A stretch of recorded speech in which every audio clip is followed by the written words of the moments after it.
Aisyah Dahlan dapatkan adalah mendapat penghargaan sebagai perempuan inspiratif di Indonesia dari Organisasi Aksi Solidaritas di Era Kabinet Kerja atau OASE. Oke, baiklah. Sebelumnya saya ingin mengingatkan kepada Ibu dan Bapak, apabila ingin bertanya, silahkan mengetik langsung di kolom chat. Nanti kami akan pilihkan beberapa pertanyaan yang bisa mewakili semua pertanyaan. Dan selain itu juga nanti akan ada sesi live. Nanti kami akan tunjuk untuk para penanya dan setelah kami tunjuk, silakan untuk unmute dan mengajukan pertanyaannya. Baik, pastinya semuanya sudah tidak sabar untuk mendengarkan penjelasannya dari Dr. Aisyah Dahlan. Kita akan segera mulai. Waktu dan tempat saya persilahkan pada dokter. Terima kasih. Baik, terima kasih Bu Putih. 1, 2, Terima terdengar kasih, suara Dok. saya? Jelas, dokter, kedengaran. Alhamdulillah. Baik, terima kasih. Ya, Bismillahirrahmanirrahim. Assalamualaikum warahmatullahi wabarakatuh. Alhamdulillahirrabbilalamin. Wassalatu wassalamu ala asyrafil anbiya wa mursalin wa ala alihi wa sahbihi ajmain. Amma ba'du. Alhamdulillah ini kami diundang oleh Green Montessori School. Masya Allah. Yang saya hormati Ibu Norma Junita Bahtiar, Miss Nita.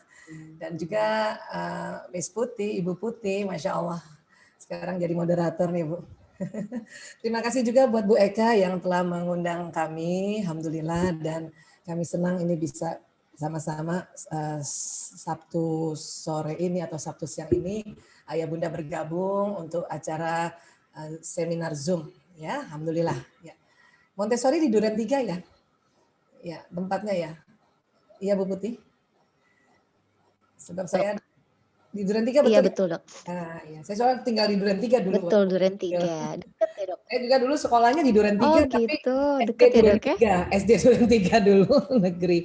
Ya, jadi saya kurang lebih. Iya, saya baca tadi di CV-nya. Iya. Dan saya suka sekali dulu sebelum ada sekolah Montessori, saya suka sekali baca buku-buku Montessori, di mana sekolah ini sangat bagus ya, mengajarkan anak-anak bagaimana untuk berperan, kemudian bertugas, dan masing-masing belajar kedisiplinan sejak kecil ya. Keren, mudah-mudahan ini terus tambah bagus ya Montessori ya. Baik, hari ini kita akan Amin. Terima kasih, bahas, Dok. ya baik, hari ini kita akan bahas sebuah materi yang materi ini diamanahkan oleh panitia. Saya boleh share screen terlebih dahulu ya Bu Putih ya, supaya lebih mudah. Ya, sebentar saya share screen. Silakan, Dok. Iya. Ya, baik. Mudah-mudahan sudah terlihat ya. Ya, baik. Ya, memberikan stimulan yang tepat bagi otak anak laki-laki dan perempuan. Ini seragam Montessori ya. Ya, dan alhamdulillah ya, mungkin ayah bunda juga pernah dengar tentang bagaimana perbedaan antara otak laki-laki dan perempuan ya. Yang sudah pernah dengar, kita nggak apa-apa kita ulang untuk kita refresh lagi dan kita mudah-mudahan kita tambah paham ya. Baik. Ya, yang kita tahu sekarang adalah anak-anak kita yang duduk di TK dan bahkan juga duduk di SD ya, sampai kurang lebih kelas 4. Mereka anak-anak yang kategori generasi alfa ya. Dan kita harus tahu karakteristik anak-anak generasi alfa ini, satu, generasi paling terdidik, jumlah saudara kandung sedikit karena rata-rata orang tua memiliki sedikit anak, mendapat fasilitas paling lengkap ya. Kemudian ada istilahnya digital native. Digital native ini artinya anak kita lahir, waktu lahir kanan kirinya sudah semuanya digital. Ya. Kemudian semua mudah dicari di internet, kemungkinan besar memiliki daya juang rendah dan komunikasi verbal terbatas dan kurang berkembang dengan baik. Ya, ini yang dikumpulkan oleh teman-teman yang di Parent Talk ya. Nah, tentu kita langsung harus bisa atasi ya, mengantisipasi tentang bagaimana supaya Ananda juga punya daya juang yang bagus dan juga komunikasi verbalnya bisa berkembang dengan baik ya. Karena kita lihat di sini ada banyak keuntungan, tapi ada dua yang harus kita segera antisipasi ya. Baik, berikutnya. Kalau misalnya di atas generasi alfa itu generasi apa gitu ya. Di atas generasi alfa namanya generasi Z ya, Z atau Z ya. Itu yang lahir antara tahun 1996 sampai 2010. Jadi mungkin kakak-kakaknya yang Ananda kelas kelas 5, kelas 6 ini sampai SMP, SMA, bahkan yang kuliah sekarang itu masuk kategori generasi Z ya. Hampir sama dengan generasi Alpha ya, bahwa mereka digital native, tapi mungkin Alpha ini generasi yang paling terdidik, paling makmur nih generasi Alpha ini ya. Baik. Kemudian, nah ini dia, salah satu ciri khas generasi ini adalah mereka terlahir sebagai digital native, melek digital sejak usia yang sangat dini. Mereka yang masih balita saja sudah sangat akrab dengan layar smartphone ya. Dan ini bukan hanya anak bunda sendiri yang kayak gini ya, anak di dunia, seluruh dunia yang generasi alfa seperti ini. Namun tentu karena kita juga biasanya yang anaknya generasi alfa, bapak ibunya tuh generasi milenial. Ya, ayah bundanya yang lahir tahun 1980-an ini. 80 sampai 1996. Jadi sudah mulai tahu juga bahwa kalau digital terus-terusan kurang bagus ya gitu. Jadi mulailah orang tua ini mengkombinasi dengan permainan-permainan yang non digital ya, yang seperti ini misalnya. Ya, ini bagus kalau orang tua ada yang sudah sadar kayak gini ya. Kemudian kalau anak kita belum 2 tahun ya, itu tolong tidak usah dikasih smartphone. Ya, karena 2 tahun pertama itu adalah perkembangan koneksi otak atau sel otak yang sangat luar biasa. Ya, jadi para ahli anak seluruh dunia mengatakan pokoknya sampai umur 2 tahun nggak usah dikasih ya gadget, nggak usah dikasih smartphone, nggak usah dikasih hal-hal yang berbau digital ya. Jadi main yang seperti ini gitu. Nah ini anak-anak sekarang kayak gini, yang 3 tahun udah mulai kayak gini gayanya. Baik, dan nanti setelah alfa apalagi nama generasinya? Ini banyak nih, jadi nggak usah khawatir nih. Ya, ini ada beta, gamma dan seterusnya ya. Baik, dan sekarang saya mau bicara tentang otak ya. Inilah otak manusia. Allah ciptakan otak manusia itu diletakkan di kepala yang sangat dilindungi ya, karena dia berlapis-lapis, dia punya lapisan di otak ini ya. Kemudian ada otak besar dan ada otak kecil, terbagi belahannya 2 belahan kanan dan kiri ya. Otak laki-laki ukurannya lebih besar sedikit dibanding otak perempuan. Ya. Jadi kalau misalnya kita sudah besar nih, ya, otak yang sudah dewasa, otak perempuan itu kurang lebih beratnya 1,5 kilo. Laki-laki lebih sedikit, jadi laki-laki 1,6. Ya. Nah, pada masih kecil juga gitu. Misalnya kita punya anak laki-laki dan perempuan gitu ya, dia kembar gitu. Otak yang laki-laki lebih berat sedikit dibanding anak perempuan. Ya. Baik, jadi ini otak ada 2, otak besar dan otak kecil ya. Kemudian kalau dilihat dari atas, ini ya dilihat dari atas, itu otak terbelah itu. Ya, otak terbelah. Nah, ini bagian depannya yang bagian jidatnya. Nah, inilah dia terbagi menjadi belahan kanan dan belahan kiri, ya. Di dalam otak ini kalau kita lihat otak ya, ini bergirus-girus namanya, kita bilang bergirus-girus atau kayak sesuatu yang digulung ya. Karena di dalamnya ini banyak kabel-kabel ya. Banyak kabel-kabel sel otak ya yang digulung oleh Allah sehingga pas di otak kita 1,5 kilo. Ya, dan satu tekukan ini ada ratusan juta gulungan sebetulnya. Ya. Kok bisa tahu otak sekarang ada perbedaan antara laki-laki dan perempuan? Karena ditemukan alat seperti ini, salah satunya functional MRI yang bisa mendeteksi otak orang pada saat orang itu masih hidup. Kalau zaman dulu ilmu otak kurang berkembang karena orangnya harus meninggal dulu. Meninggal, kemudian atas persetujuan keluarga otaknya diserahkan ke Fakultas Kedokteran negara setempat untuk diteliti. Ya, nah sekarang karena nggak usah meninggal dulu ya, masih hidup aja masih bisa, sudah bisa dicek apa sih isi dalam otak itu. Nah, salah satunya adalah di dalam otak itu ada neuron yang saya bilang tadi ya, ini namanya sel otak. Jumlahnya 100 miliar kurang lebih. Karena ada yang kurang dari 100 miliar, ada yang pas 100 miliar, ada yang 90 miliar dan sebagainya ya. Satu neuron ini kerjanya kayak satu komputer yang tercanggih di zamannya. Artinya ya saya punya 100 miliar. Saya ini kan lahir tahun 60-an ya, tahun 68 saya lahir ya. Nanti pekan depan insya Allah 17 Desember saya usia 52 tahun ya. Nah saya juga punya 100 miliar. Tapi saya kan generasi X ya. Ayah bunda mungkin yang lahir tadi yang saya sebut generasi milenial juga punya 100 miliar ya. Kemudian anak-anak kita, barangkali ada ayah bunda yang anaknya generasi Z tadi, yang lahirnya antara 96 sampai 2010. Itu juga punya 100 miliar. Terus anak-anak yang generasi terbaru itu namanya generasi alfa, dia juga punya 100 miliar. Tapi ya 100 miliarnya anak-anak ini dia lebih canggih daripada 100 miliarnya kita nih yang orang dewasa, apalagi yang sudah generasi X atau lagi yang di generasi saya baby boomer, ya. Jadi anak sekarang otaknya lebih canggih, walaupun jumlah sel otaknya sama. Ini kita harus paham ya. Dan kalau mau tahu kecanggihan otak anak-anak generasi yang baru ini adalah lihat teknologi yang dia ciptakannya. Itu ya untuk mengukur kecanggihan otak mereka. Bahkan sebetulnya teknologi yang ada sekarang, ya karya-karya kecanggihan teknologi sekarang itu baru karyanya otak 100 miliar generasi milenial, yang tadi generasi Y tadi, yang lahir antara 96 ya sampai maaf, yang lahir tahun 80 sampai 96 itu generasi Y. Nanti belum lagi nih yang generasi alfa nanti, insya Allah dia semakin besar, kemudian dia berkarya itu jauh lebih canggih daripada sekarang. Ya. Kemudian kita lihat lagi, satu neuron, satu komputer itu kayak banyak kabelnya nih. Ini katakanlah ini laptop ya, ini kabelnya, ini yang menuju stop kontak. Ya, kemudian ini di pinggir-pinggir laptop itu kan ada potensi untuk menyambungkan dengan perangkat lain ya, dengan laptop lain misalnya atau dengan LCD dan sebagainya. Itu paling berapa sih potensinya? Nggak banyak. Kita satu neuron bisa sampai 20.000 potensi untuk bersambungan. Ya. Kemudian supaya nggak koslet listrik yang jalan di sini, ya neuron ini atau akson ini dilapisi oleh mielin, lemak supaya tidak terjadi loncatan listrik. Ya, nah sekarang neuron itu setiap detik bersambung, setiap detik terjadi koneksi, setiap detik terjadi sambungan-sambungan. Ya, bahkan dikatakan setiap detik ada 2 juta informasi yang masuk di otak kita. Lewat mata, telinga, penghidupan, pengecapan, gerakan. Kok 2 juta perasaan kita ngelihatnya bendanya dikit yang kita lihat.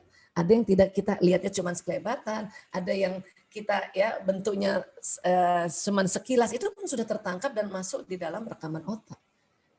Pada saat anak-anak kita ajarkan sesuatu ya, maka terjadi sambungan neuron di otaknya anak-anak seperti ini. Ya, semakin rajin ayah bundanya menstimulasi ya anak-anak, nah maka sambungannya akan jauh lebih banyak. Berarti jauh lebih cerdas ya.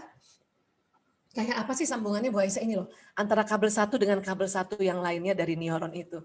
Ya, dan ini nggak cuma satu sambungan, ini banyak banget sambungannya. Ini sering kita sebut sinaps ya. Kenapa saya cerita ini? Karena nanti ada kaitannya dengan laki-laki dan perempuan ya.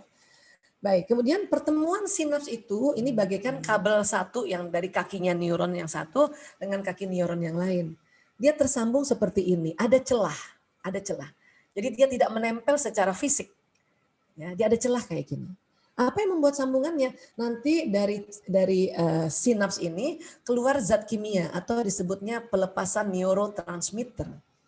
Nah, ini macam-macam neurotransmitter ini jenisnya ya. Nah, pada saat sambungan ini terjadi sambungan, anak-anak misalnya belajar matematika dengan tulis di kertas 1 tambah 1 2, itu akan keluar neurotransmitternya. Ya. Tapi akan jauh lebih banyak neurotransmitter keluar kalau ya belajar 1 tambah 1 sama dengan 2 dengan permainan, dengan benda, dengan warna, sehingga jauh lebih kuat neurotransmitternya keluar, sehingga kalau ini ibarat lemnya jadi lem yang paling kuat. Kalau kita menggunakan benda-benda atau warna ya atau alat bantu untuk kita mengajarkan anak-anak. Artinya apa Bu Aisyah? Artinya dia ingatannya, daya ingatnya semakin kuat dibanding hanya tulisan saja. Ya, nah, nanti apa yang terjadi sih? Itu akan terjadi seperti ya keluar kimia, keluar neurotransmitter, dan itu kayak peristiwa listrik di dalam otak kita itu. Kalau ada sambungan-sambungan, setiap anak belajar apapun, ya itu tersambung. Bahkan dia nggak belajar, cuman lewat saja di satu tempat, kemudian dia lihat kursi berwarna, otaknya tersambung juga. Walaupun tentu sambungannya akan jauh lebih kuat sambungannya kalau kita ya dengan sengaja memperhatikan apa yang ada, benda-benda atau pengetahuan atau informasi yang ada di depan kita gitu. Ya. Nah, itu makanya yang membuat kita ya lebih mudah ingat kalau kita memang sengaja untuk memperhatikan. Ya, itu ada kalimatnya, sengaja memperhatikan. Jadi kalau gitu di otak kita apa yang terjadi ya? Seperti ini, loncatan-loncatan listrik, sambungan-sambungan listrik, Yang bayangkan ya setiap detik 2 juta itu sambungannya, Masya Allah. Nggak kebanyakan Bu Aisyah? Ya enggak, buktinya kita masih sehat-sehat aja Alhamdulillah hari ini ya. Dan yang namanya belajar, nggak mesti dia harus membaca buku. Anak belajar itu dengan segala kondisi, segala apa yang dia hadapi, apa yang dia alami, itu juga belajar. Bahkan bermain itu belajar. Ya. Nah, jadi kurang lebih seperti ini gambarannya kalau dia tidak bergerak ya. Informasi, keterampilan, pelajaran, atau apapun yang kalau dia dengar berulang-ulang atau terjadi repetisi, itu sambungan sarafnya akan tebal seperti ini. Ini kalau konsep dari, mohon maaf, konsep dari ilmu neuroscience yang dibilang otak pintar tuh begini, tebal sambungannya, karena diulang-ulang, pintar. Jadi kalau ada anak bilang, Bunda aku nggak pintar, nah coba dibaca 2-3 kali deh, itu pintar nanti. Ya. Jadi pintar itu adalah sesuatu yang diulang-ulang. Dan kita harus pintar, berarti ada sesuatu yang harus kita repetisi, kita ulang-ulang menjadi akhirnya menjadi pintar. Ya. Kalau cerdas bagaimana? Cerdas itu adalah ya kita berani atau ya dengan senang atau dengan ya sengaja mencoba menyambungkan saraf yang lain dengan hal-hal yang lain atau hal-hal yang baru. Mendengarkan hal yang baru, melihat hal yang baru, berbicara hal yang baru, merasakan hal yang baru, maka akan tersambung ya koneksi ya antara neuron yang baru gitu. Kalau orang rajin melakukan hal-hal yang baru, belajar hal yang baru, itu namanya cerdas. Pintar saja, oke, tapi nggak cukup numpangnya kalau pintar saja. Harus juga cerdas, karena kalau pintar saja hanya itu saja yang dia kuasai. Ya. Contoh misalnya ya, saya sejak tahun 98 menjadi dokter penanganan narkoba. Walaupun sekarang tinggal jadi konsultan saja ya, tapi paling tidak sekitar 20 tahun otak saya ya setiap hari melihat ciri-ciri anak pakai narkoba itu udah tebel otak saya. Makanya saya udah pintar. Pintar untuk pasien narkoba gitu. Kalau spesialisasi ya sudah spesialisasi otak saya tuh. Cuman kalau saya cuman belajar itu saja, tidak belajar hal yang lain, nanti saya cuman pintar nggak cerdas. Rugi. Kenapa? Karena neuron ini ya sangat banyak dan sangat sangat penting untuk disambungkan hal-hal yang baru agar cerdas. Ya. Dan satu lagi, pintar, cerdas, beruntung. Nah ini juga penting nih. Ya. Anak sudah pintar tapi nggak beruntung, ya kehidupannya juga ya, sulit di dalam masyarakat. Ya. Pintar, cerdas, dan beruntung. Kalau doain anak gitu ya Bun. Anakku pintar ya Allah, mohon kepintaran, mohon kecerdasan, mohon keberuntungan pada anandaku. Ya. Baik, berikutnya ya. Dalam surat Ali Imran ayat 36. Bismillahirrahmanirrahim. Walaisa zakaru kal unsa, dan laki-laki tidak sama dengan perempuan. Itu ini Allah sudah berfirman begini ya. Ini nggak cuma satu ayat, ini cuma 1/4 ayat. Kemudian diteliti oleh para ilmuwan. Makanya kita harus ya mulai, karena ini banyak penelitiannya, kita pelajari perbedaan otak laki-laki, anak laki-laki dan perempuan. Ya. Nah, siapa di antaranya yang menemukan atau yang meriset atau mengobservasi masalah otak ini? Ya ini ada suami istri namanya Mr. Alan dan Barbara Pease ya. Dan ini Dr. Luan Brizendin. Ya, Mr. Alan Barbara Pease itu ya mengumpulkan penelitian-penelitian dalam sebuah bukunya. Ya, mereka berdua tinggal di Australia. Kalau Dr. Luan Brizendin dia memang betul-betul meneliti karena beliau seorang neurolog, ya, ahli saraf, dan bahkan ada yang bilang juga dia neuropsychiatry, ahli saraf dan ahli jiwa. Dia menelitinya di University California San Francisco. Ya, kalau teman-teman Bapak Ibu sedang membaca ini bukunya banyak di Indonesia. Ya. Baik.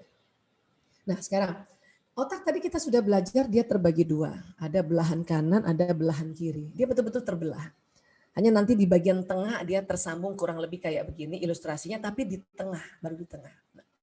Makanya jauh sebelum otak pria wanita ditemukan, konsep atau ditemukan bahwa otak kanan punya fungsi dan tugas berbeda dengan kiri itu sudah cukup lama. Kenapa? Karena memang duluan ditemukan konsep ini.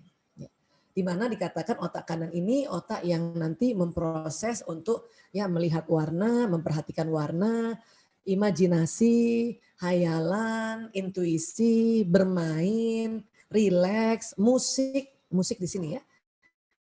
Irama, musik, gerak, ya, imajinasi itu kanan. Ya.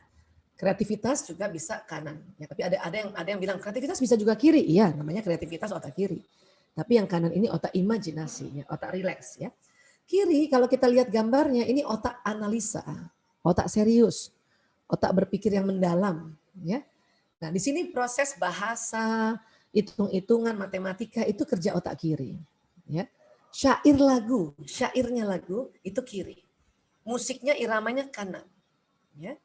Kiri keteraturan, teratur, disiplin, ya, detail, mendalam itu kiri. Artinya apa kalau kita lihat ada dua belahan otak kayak begini? Artinya kita bisa serius dan kita bisa juga rileks. Ya, kita juga bisa analisa dan kita juga bisa berimajinasi, harusnya begitu. Cuman ya kadang-kadang kita jarang menggunakan otak kanan ini, apalagi kita perempuan ya. Dan dalam perbedaan otak pria wanita sejak dalam rahim seorang ibu nanti ya perkembangannya mereka ada laki-laki ada otak kiri kanannya, perempuan juga ada otak kiri kanannya. Namun nanti pas dia lahir mulai dari 0 hari ya sampai umur tertentu ada perbedaan. Apa perbedaannya? Sambungan saraf di dalam otak ini. Ya. Otak kiri anak perempuan berkembang lebih cepat dari otak kiri anak laki-laki. Ini kiri. Perempuan otak kiri nih, otak analisa, otak bicara, otak hitung-hitungan, otak syair lagu, otak disiplin, otak detil, dia berkembang lebih dulu dari otak anak laki-laki. Ya. Baik, nah karena kiri lebih cepat berkembang anak perempuan, maka artinya ya anak perempuan akan mampu berbicara lebih awal dan lebih baik dibanding dengan anak laki-laki. Ya. Kemudian anak perempuan juga mampu membaca lebih awal serta belajar bahasa dengan lebih cepat. Karena kirinya lebih berkembang dibanding otak kiri anak laki-laki. Kemudian, ya, anak laki-laki bagaimana? Anak laki-laki otak belahan kanannya berkembang lebih cepat daripada otak kanan anak perempuan. Nah, belahan kanan kan ini nih. Otak rileks, otak santai, otak imajinasi, ya, otak khayalan, otak bermain, otak musik, otak benda, otak gerak, ya, otak imajinasi. Nah, ini. Laki-laki memang kanannya lebih dominan daripada perempuan. Ya. Otak kanan anak laki-laki berkembang dan bertumbuh lebih cepat daripada otak kirinya. Jadi jomplang ini, laki-laki ini kanannya lebih dominan dibanding kiri. Nanti kita lihat gambarnya ya. Kemudian pada anak perempuan, kedua belahan otak tumbuh dengan kecepatan yang lebih seimbang. Itu anak laki-laki dan perempuan. Apanya sih buat Aisyah? Ininya besarnya, bukan besarnya, tapi ya saraf yang tadi kita lihat tadi sambung-sambungan yang kayak ada listriknya. Nah, seperti ini. Anak perempuan usia 0 sampai 6 tahun, otak kiri kanannya dia tersambungnya seimbang. Kiri berpotensi tersambung, kanan juga berpotensi tersambung, dia seimbang. Laki-laki kanannya duluan yang lebih dominan sambungannya dibanding kanannya perempuan. Dan kanannya laki-laki jauh lebih dominan tersambungnya dibanding kirinya otak laki-laki. 0 sampai 6 tahun. Ya. Ini kan usia-usia yang ada di kindergarten kan. Nah, ini. Jadi maksudnya apa Bu Aisyah? Maksudnya adalah anak perempuan otak kiri kanannya itu seimbang. Makanya anak perempuan sudah bisa dari kecil itu sudah bisa lebih cepat ngomong, lebih cepat belajar membaca, lebih cepat bisa menganalisa. Ya. Sayang mau pakai baju apa? Aku pakai baju pink aja Bunda. Itu anak perempuan, itu namanya menganalisa. Ya, menganalisa. Anak laki umur-umur segini mah dikasih baju apa aja dia pakai. Kecuali ada anak laki dia cinta banget sama satu baju. Kadang sudah dicuci, dijemur langsung pakai lagi, dicuci, jemur. Itu bukan karena dia mau menganalisa, bukan. Di depan baju kaos itu ada gambar robotnya. Ada gambar hero-nya dia. Dan itu otak kanan. Makanya anak laki-laki ya usia-usia 0 sampai 6 tahun ya itu kalau habis nonton Batman pulang jadi Batman. Habis nonton Spider-Man pulang jadi Spider-Man karena otak kanan yang berkembang duluan. Ya. Anak perempuan barangkali sudah bisa mewarnai dengan rapi, anak laki lari-lari. Ya. Kadang nggak sengaja senggol tangannya anak perempuan. Karena anak perempuan sudah bisa lebih bicara duluan karena otak kiri, bicara di otak kiri ya. Maka anak perempuan ngadu sama gurunya, "Bu guru, aku disenggol." Gitu. Anak laki. Anak laki itu kan sebetulnya waktu menyenggol, Ya, itu nggak sengaja, bukan niat mau nyenggol. Dia lagi ya mengikuti arahan otak kanannya, yaitu bergerak, lari-lari, loncat-loncat. Nggak sengaja nyenggol. Cuman anak laki-laki karena belum pinter bicara, belum bagus cara bicaranya, nggak bisa cepat langsung minta maaf. Sementara anak perempuan yang sudah pandai bicaranya, sudah ngadu duluan sama gurunya. Nah, gitu. Anak laki karena diaduin sama gurunya, marah, dia pukul. Iya, udah. Akhirnya situ terjadi ya, mulai terjadi konflik ya. Kalau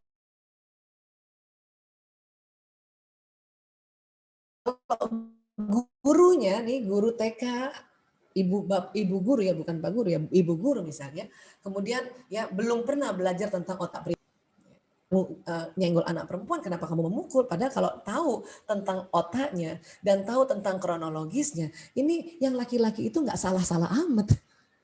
Dia memang anak laki-laki. Ya. Nah, ini yang harus kita pahami. Anak perempuan diajak belajar membaca dengan cuma nulis di buku, di kertas, BO, ala bola, perempuan udah bisa. Kenapa? Itu otak kiri. Tapi laki-laki kesulitan kalau dia belajar hanya di kertas saja dan tulisannya nggak berwarna dan nggak ada gambarnya. Karena gambar warna itu otak kanan. Perempuan senang ada gambar, ada warna karena kanannya juga sudah berkembang. Tapi laki-laki lebih senang lagi. Dan lebih senang, makanya beli aja bola. Nah, nanti di bola itu baru tulisan, kita tulis di kertas gitu ya, ada tulisan bola baru tempel. Itu anak laki langsung ngerti, oh itu tulisan bola. Ya. Saya punya anak 4 laki-laki. Alhamdulillah udah besar-besar ya. Dulu tuh meja ditulis, meja, kursi. Bahkan saya mau ajarin anak laki-laki tulisan ibu, ambil kertas tulisan ibu, saya taruh pakai peniti, taruh di dada saya. Satu hari dia hafal itu. Oh itu tulisan ibu. Ya. Artinya anak laki-laki diajarkan membaca ya dengan perantara bantuan otak kanannya. Ini kita harus paham nih. Dan jangan heran kalau anak laki senang bermain karena itu otak kanan. Ya. Dan lebih senang musik karena di otak kanan. Ya, oke. Nah, sekarang 6 sampai 12 perempuan tetap kiri kanannya seimbang. Laki-laki masih kanannya dominan, kirinya baru mau mulai. Makanya kalau dari ilmu neuroscience, ya, ini pendekatan neuroscience, anak laki baru siap belajar membaca yang lebih teratur dan matematika itu di 6 tahun, 6 tahun ke atas, 6 tahun persis. Makanya kalau ada sekolah masuk SD, persyaratannya 7 tahun itu menyelamatkan anak laki-laki. Saya harus sampaikan ini. Anak perempuan 6 tahun mah dia masuk SD, oke aja, orang otaknya udah seimbang. Cuman kanannya perempuan tetap kalah dari kanannya laki-laki. Tentu dengan catatan dengan kurikulum SD yang sudah lebih kompleks yang kayak sekarang ini. Lebih banyak kurikulum analisa, dan pada analisa itu otak kiri. Tentu perempuan lebih jago. Ya. Oke. Nah, kalau TK SD kita nih nggak boleh membandingkan anak kita dengan temennya yang perempuan. Perempuan pasti lebih jago. SD Bunda yang punya anak laki, saya mau kasih tahu ya, jarang atau mungkin siapa tahu nggak ada ya, tapi ada mungkin sedikit sekali anak laki-laki ranking 1 di TK sampai SD. Kalau kurikulumnya kayak sekarang, itu pasti didominasi oleh anak perempuan. Karena anak perempuan itu otak kiri kanannya seimbang. Laki-laki kanannya dominan. Ya. Kenapa kok nggak ada ranking 1 anak laki-laki? Ya kalau sekolah itu yang dianggap ranking itu bagus matematikanya, bagus bahasanya, bagus KTK-nya, ya, kemudian disiplin, ya, rajin datang ke sekolah, mendalam, itu didominasi anak perempuan. Anak laki belum lagi. Ya. Tapi kalau ada sekolah, tadi saya lihat Green Montessori ya, CV-nya tadi lewat audiovisual, itu keren banget. Kalau sekolah ya membuat alat-alat bantu atau permainan-permainan sebagai proses belajar, itu bagus banget. Dan anak laki pasti senang banget. Dan kalau mau dianggap ranking, kalau laki-laki lihat apanya? Lihat ekskulnya dia, lihat permainan bolanya dia, lihat permainan karatenya dia, ya, lihat permainan game online dia. Kalau dia SD kan udah mulai main game online. Karena itu didominasi oleh otaknya laki-laki. Apalagi sekarang era digital, ya. Ini ya. Jadi laki-laki memang aslinya laki-laki karena otak kanannya dominan, maka laki-laki senang bermain, senang olahraga, ditambah dia era digital. Kita harus paham juga ini faktor-faktor yang mendasari kenapa anak kita main melulu ya yang laki-laki ya. Memang otak laki-laki otak bermain, tergantung eranya.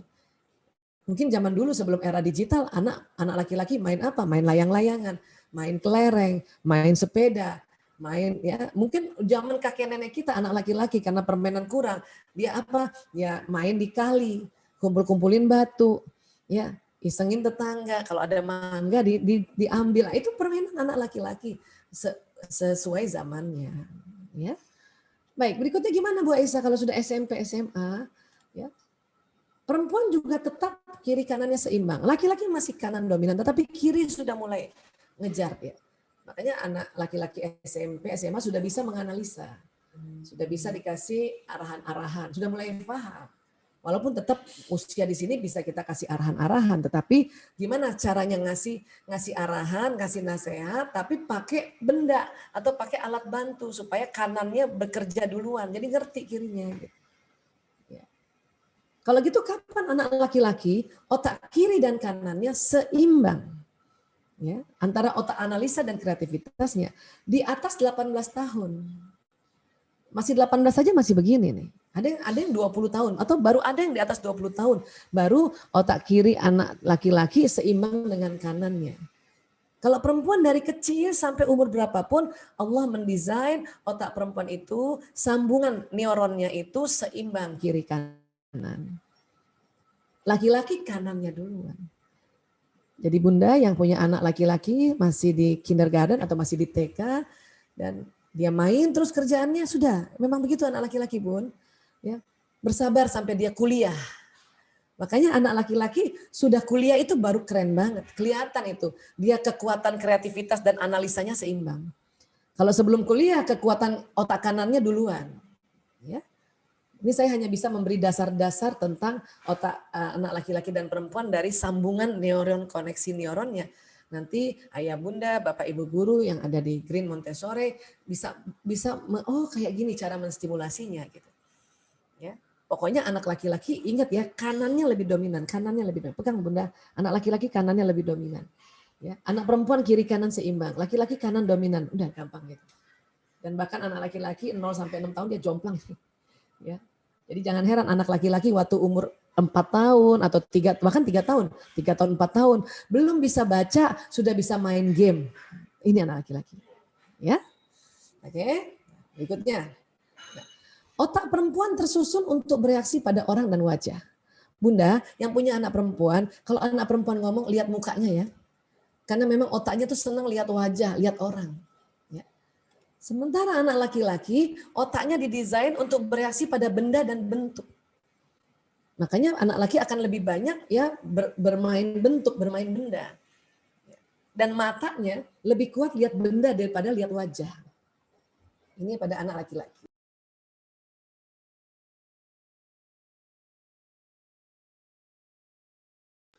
Tadi kita lihat anak laki-laki dari kecil tuh memang otak bermain. Perempuan dari kecil sebenarnya nggak bermain. Anak perempuan ini dari kecil ini simulasi. Karena otak kiri kanannya seimbang. Ya. Ngapain anak perempuan Bu Aisyah? Dia simulasi.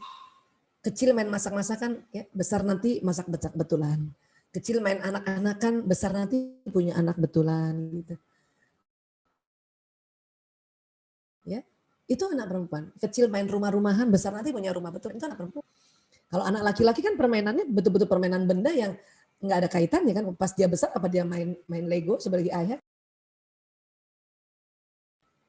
Ya. Baik, sekarang ya musik. Ya. Tadi kita lihat otak kanan laki-laki berkembang lebih dominan dan kanan itu salah satunya musik. Makanya anak laki-laki kalau diajar musik irama dia lebih cepat ngerti atau lebih cepat tersambungnya ya. Mohon maaf ayah bunda bapak ibu. Kalau anak perempuan dia senang yang ada pelajaran bernyanyinya karena nyanyi atau syair itu otak kiri. Laki-laki kalau disuruh nyanyi pada saat usia, apalagi usia TK, itu syairnya kacau balau laki-laki. Tapi iramanya sudah betul. Perempuan karena kiri kanannya seimbang, dia syair bisa, irama juga bisa, tapi lebih jago laki-laki. Maka kalau misalnya anak TK laki-laki dan apalagi dia punya bakat atau kecerdasan musikalis, itu langsung diajarin main musik aja dulu. Bukan diajarin nyanyi, kalau anak perempuan diajarin nyanyi. Ya. Anak perempuan karena kiri kanan seimbang, syairnya ini udah bagus sama iramanya udah bagus. Kalau laki-laki dia nyanyi, kadang-kadang dia main-mainin mic-nya ini karena otak kanan. Dia nggak serius di syair, dia karena otak kanan kan bermain, musik, dengar irama, joget. Nah itu dia lebih ke situ. Makanya kalau kita jadi pendidik atau jadi guru di TK, ini benar-benar kelihatan banget anak laki-laki dan perempuan perbedaannya. Kalau udah mahasiswa beda lagi. Kalau udah mahasiswa karena semuanya sudah seimbang, otak kanan laki-laki, kiri laki-laki ya. Tapi kalau TK nih, kalau anak laki nyanyi, anak perempuan nyanyi udah bisa serius karena otak kiri, otak serius kan. Laki-laki malah dia main-main. Dia lebih tertarik pada mic-nya itu, pada bendanya itu karena otak kanan. Ya. Nah, perempuan berbicara dengan kontak mata. Jadi kalau punya anak perempuan, dia senang dilihat wajahnya kalau ngomong dan senang tatap mata. Tapi anak laki-laki kurang suka kontak mata. Ya, bunda khususnya ya, kalau mau bicara sama anak laki, nggak perlu anak laki liatin matanya bunda. Memang kita bunda perempuan kan, kita kan perempuan, kita senang kalau ngomong kontak mata, tapi laki-laki kurang suka kontak mata. Antara bapak orang dewasa aja, itu kalau rapat nggak ada tatap-tatapan itu. Cuman beberapa detik pertama, habis itu nggak ada tatap-tatapan. Ya. Kalau ini misalnya Sule lihat anaknya, karena anaknya nggak lihat matanya Sule, dia mau lihat wajah lawan bicaranya gitu. Kok bisa begini Bu Aisyah? Ini karena anatomi mata, apa? Sklera mata. Ini yang putih-putih ini. Sklera mata atau bagian putih mata pada perempuan lebih banyak bagian putihnya dibanding mata seorang laki-laki. Jadi perempuan bagian putihnya lebih lebar. Coba ayah bunda nanti bandingkan ya matanya ya, bagian skleranya. Pasti bunda yang lebih lebar ini. Ya, yang ayah pasti lebih kecil, lebih sedikit, lebih sempit.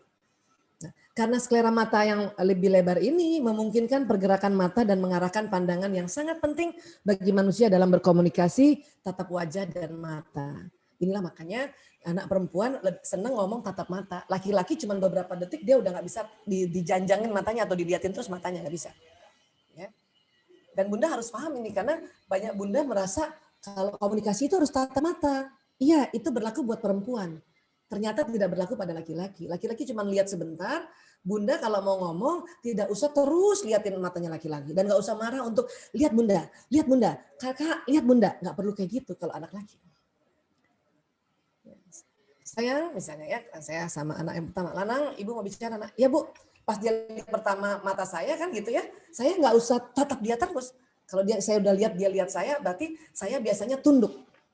Saya biasanya kalau memberikan arahan pada anak laki-laki saya suka ambil pakai nulis. Saya sambil nulis, kamu nanti gini ya, nanti dia akan lihat saya. Tapi kalau saya waktu nasihati dan lihat mata dia terus, maka dia tidak akan bisa lihat mata kita ibunya. Ya, karena sklera mata laki-laki lebih sempit, jadi gak kuat tatap mata. Begitu juga ayahnya, begitu juga suaminya bunda. Kalau bunda ngomong sama suami dan bunda liatin terus matanya suami, dia akan berpaling kemana-mana, lihat tembok, lihat TV, lihat gadget. Karena nggak kuat. Saya pernah ini ada ibu-ibu ya baru kaget lihat penelitian seperti ini, dia ketawa. Pantesan Bu Aisyah, saya selama ini kalau suami saya nggak mau lihat saya pegangin mukanya suruh, lihat saya. Ya Allah. Itu jangan gitu bun, ya laki-laki nggak suka digituin.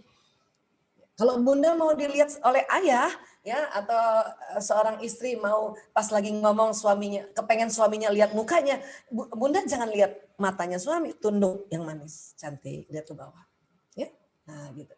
Karena gara-gara mata ini suka berantem antara ibu dan anak. Ya.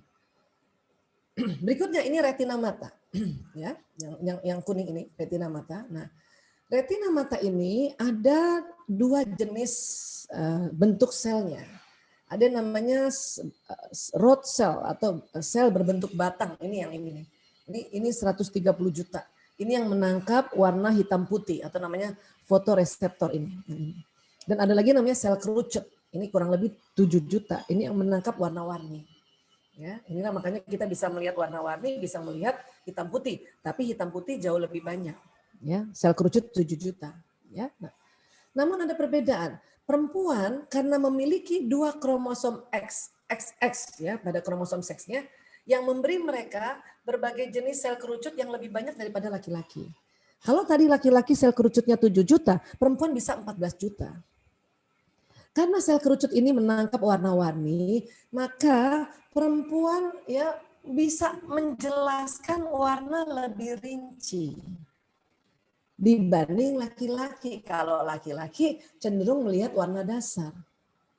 Itulah pada saat nanti kita mengajarkan anak-anak laki-laki atau perempuan pada saat waktu dia masih TK ya tentang warna-warni, perempuan akan bisa merinci. Hijau, hijau daun, hijau botol, hijau lumut, hijau teh kuda, ada kayak gitu. Hijau toska. Laki-laki hijau ya hijau. Coba nak sekarang krayon macam-macam. Ayo kita gambarnya ya pakai hijau daun. Laki-laki ambil hijau aja. Ya sekarang pokoknya hijau aja. Dia akan ambil warna hijau yang warna dasar. Ini harus dimahami. Bukan berarti ananda kita itu buta warna sehingga tidak bisa tahu bahwa ada hijau muda, hijau tua, hijau daun. Ada biru muda, biru langit, biru laut, biru tentara, biru army dan sebagainya. Itu lebih jago perempuan yang gitu. Karena perempuan sel kerucutnya lebih banyak. Sampai sini bisa sepakati dulu ya. Jadi nggak usah maksa anak laki-laki untuk terlalu detil tentang warna. Pokoknya dia warna dasar. Merah, biru, hijau. Nanti campurannya ya kalau ini dicampur jadi putih kan gitu. Ya. Baik, berikutnya. Nah, ini dia. Ya, ini kalau nggak salah di Montessori ya. Ya. Nah, ini. Jadi anak laki-laki itu memang dia tertarik sama warna karena kan laki-laki otak kanan, otak warna. Hanya memang karena sel kerucut laki-laki sedikit, dia detil warnanya. Perempuan juga senang warna karena otak kanannya juga sudah berkembang. Tapi laki-laki lebih senang lagi. Makanya kalau ada pelajaran, ada bentuk, ada benda, ada warna, itu yang exciting itu anak laki-laki. Perempuan juga exciting, tapi lebih exciting lagi laki-laki. Tapi coba kalau ya mengajarkan anak laki-laki nggak ada benda, ya cuman tulisan doang, terus harus serius, ya nggak boleh berdiri barangkali, harus duduk, ya lipat tangannya. Oh, anak laki-laki udah mulai gelisah itu. Kenapa? Karena itu bukan sesuai otaknya. Ya. Baik kalau ada sekolah membolehkan berbagai macam reaksinya, boleh duduk, boleh berdiri, boleh berekspresi, dan selalu menggunakan alat bantu berupa benda atau warna, itu menyenangkan anak-anak khususnya anak laki-laki. Ya.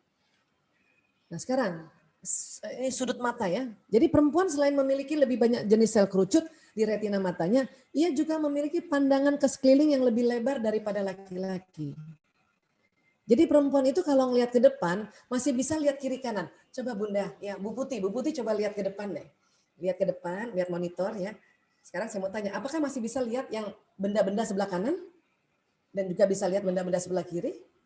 Barangkali kalau ada kursi kah sebelah kiri, lemari masih bisa lihat kan? Laki-laki nggak bisa gitu. Laki-laki tuh matanya lurus. Ya. Bu Putih bisa lihat Bu?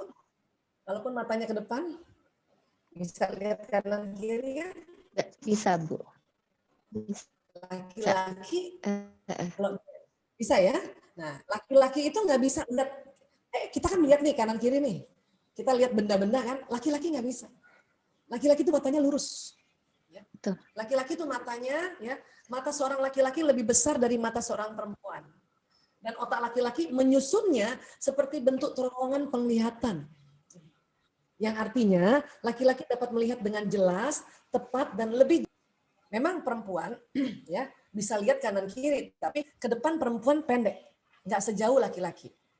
Laki-laki tidak bisa lihat kiri kanan, tapi ke depan itu bisa kalau pas di depannya itu berapa meter jauhnya dia bisa lihat. Itu laki-laki. Ini perbedaan ini harus difahami. Ya. Begitu juga nanti dalam kita menghadapi anak laki-laki dan anak perempuan gitu. Anak laki-laki kalau sudah duduk begini, ada temennya di samping sini nggak kelihatan sama dia. Dia akan fokus lihat ke depan.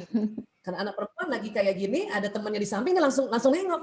Kenapa? Kamu kenapa di sini? Bisa gitu. Kalau anak laki mungkin ada gurunya di sampingnya nih, dia nggak lihat itu. Karena matanya lurus. Sama seperti mungkin anak yang sudah mulai besar, kalau cari barang sesuatu itu kan susah banget. Bapak-bapak, anak laki kan. Kunci mana kunci? Dia nyarinya ke depan, padahal itu kunci ada di samping sini gitu. Nggak lihat karena matanya lurus. Kan gitu Bu Putih ya. Iya Makanya betul, anak betul laki-laki kan saya banget punya anak Bapak. laki-laki 4 ya. Iya, anak laki-laki itu buka kulkas, selalu teriak tuh. Bu, mentega mana Bu? Nanti ibunya bilang, Iya. ada di dalam kulkas. Nggak ada Bu, ada nak, nggak ada Bu. Nanti kan ibunya bantuin kan, apa kata ibunya? Loh ini ada. Anak laki suka heran, kenapa perempuan bisa dapat benda ya? Karena mereka nggak tahu kalau mata mereka lurus. Kenapa laki-laki dibuat matanya lurus seperti ini oleh Allah? Wallahu alam bisawab, tapi salah satu hikmahnya adalah laki-laki dengan mata lurus kayak gini, dia akan jago bekerja di luar rumah.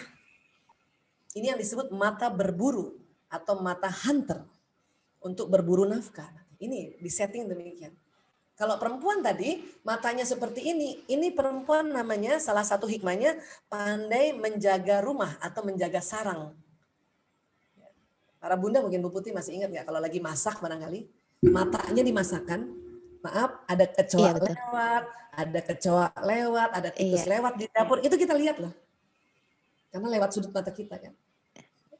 Atau misalnya lagi Iya nyusuin anak betul. ya, kita matanya ke anak, ada tamu datang kita langsung tahu tuh siapa tuh, mata kita masih di anak padahal.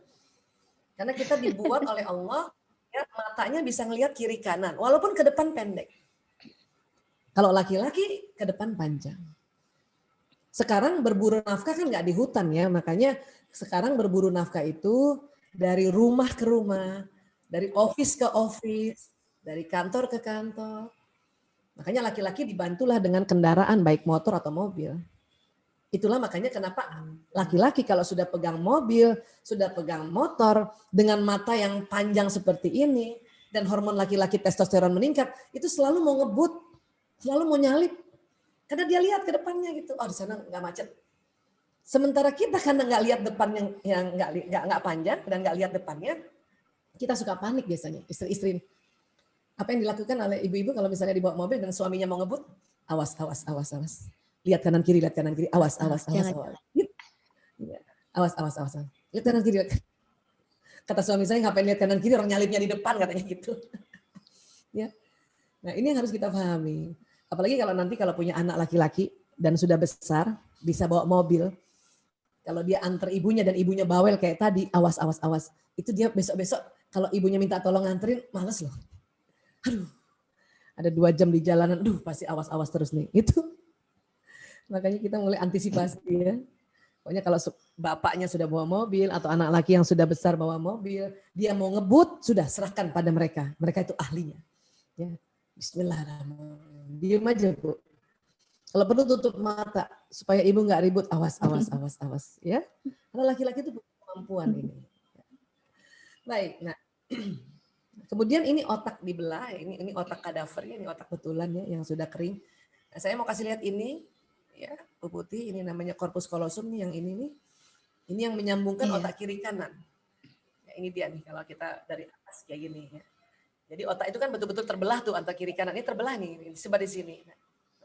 Menurut Dr. Roger Grosky, ya, korpus kolosum perempuan lebih tebal dibanding laki-laki. Artinya karena korpus kolosum lebih tebal, otak kiri kanannya perempuan lebih banyak sambungannya.